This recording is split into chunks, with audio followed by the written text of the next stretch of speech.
Sabi nila, kapag in love ka, tumitigil ang mundo mo. Bumibilas ang tibok ng puso mo. At... Tabi!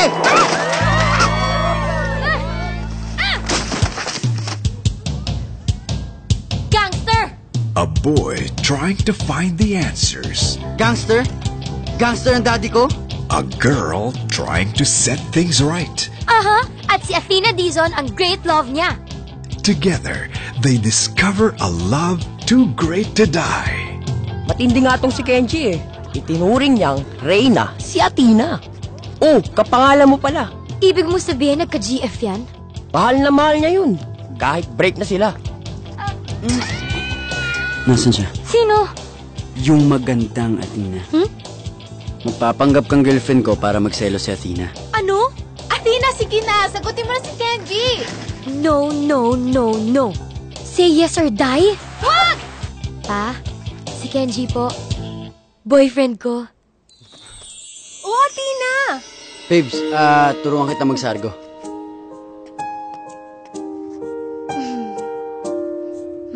That's my Kenji! My sexy look! Go sexy! Go sexy! Go sexy, sexy love! Okay na.